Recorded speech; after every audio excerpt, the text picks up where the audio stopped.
Mark will come and have a chat with us about the Red Shield Appeal. I am the officer or the pastor here at Copper Coast. I've been here for 4.5 months. The Salvation Army has this wonderful thing that is 60 years old this year. The Salvation Army is much older than 60 years old itself. But for 60 years we've been running this fundraising campaign called the Red Shield Appeal. And the Red Shield Appeal across the country raises funds for the Salvation Army to do its work that it does amongst the homeless, the disadvantaged, the vulnerable in our community. And of course, a lot of people think about the Salvation Army not as a church, but they think of us as a welfare organisation, as a charity. Well, let me tell you that, yes, we are largely, a lot of people just think that we are that. However, we are a church, and we started off as a church.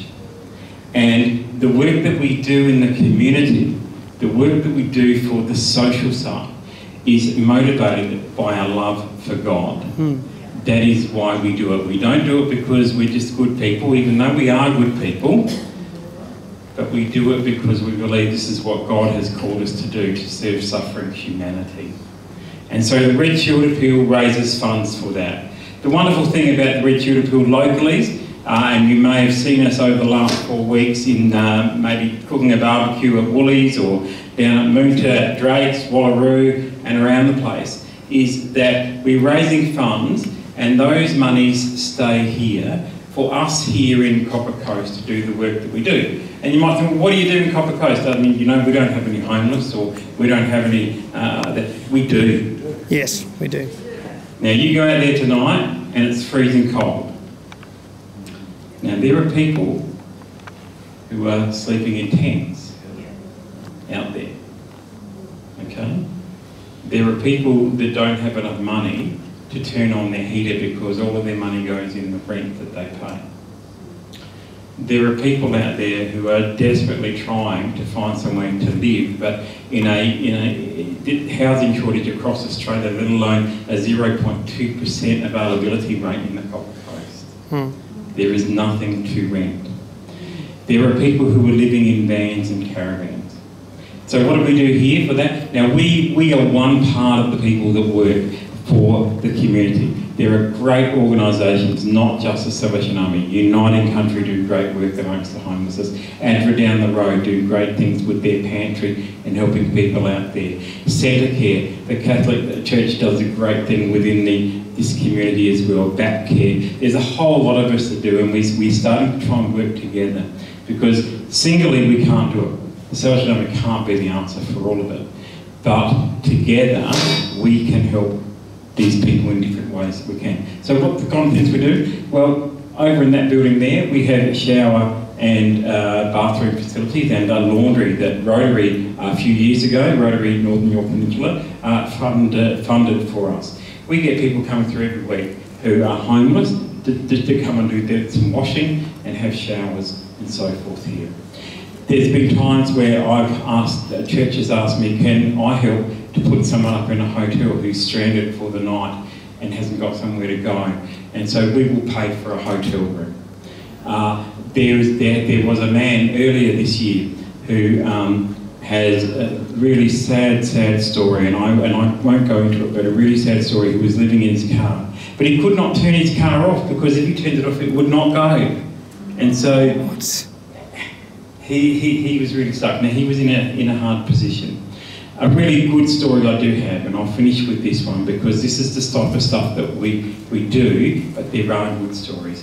When I came here in January, within a week or so, there was a couple that came in who had travelled up from Adelaide because there was family here, but the family weren't really as inviting as they thought they were. So they came up, they left everything in Adelaide, and they came up and they had nowhere to go. Now, we gave them some food, we let them have showers, we did all that kind of stuff. And we didn't see them for a while, and then they came back another day. And we found out that they were living out near the mines, on somebody's property, and they'd set up a tent out there. Now, we think it's cold tonight. Well, they were in 40-degree heat out in a paddock, okay? the gentleman, he looked really, really sick, and I tried to get him to go to hospital, but he said no, he would be all right. He would be all right. My wife, we don't have a lot of food here that we can give out, and we're working on getting more food, and hopefully the Red Shield people will fund it. But she was at the bakery, so I said, look, we've got some people here who really need to have something to eat, so we got some sausage rolls for them. That was what was left. Anyway, we didn't see them for one. We've been wondering where they were, and I've been driving around where I know they were, just trying to find them. I got a call just about 6 weeks ago from this couple who was really, really excited because they had worked with United Country, because I'd asked them to go to United Country because United Country are the ones that have availability of funding for housing. And they rang and told me, United Country have found us a house in Port Augusta. It's a little bit more expensive, but it's a house, and we're really thrilled to have this house. And we know it's in Port Augusta, but we want to go. And so they were really excited, and they didn't want anything. They just wanted to say thank you for what we've done. But I did ask them, things up there, but I said, okay, so the Salvation Army is also in Port Augusta, and I said, go there because I know that they have food there every day. They have bread and stuff like that that you can go get. So I rang, and the wonderful thing with the Salvation Army is that we were more than just this place. We are right across the country. And so I was able to ring my colleagues in Port Augusta and say, hey, there's these two guys here, they've moved up there. And so they met them, they went there, they got some food, they gave them some stuff from the shop. Now, then they rang back later and they were really excited because they got, the gentleman got a pair of Skechers shoes. And that was a huge thing for him. That the Salvation Army were able to give him for nothing. And so they've linked in with the Salvation Army there.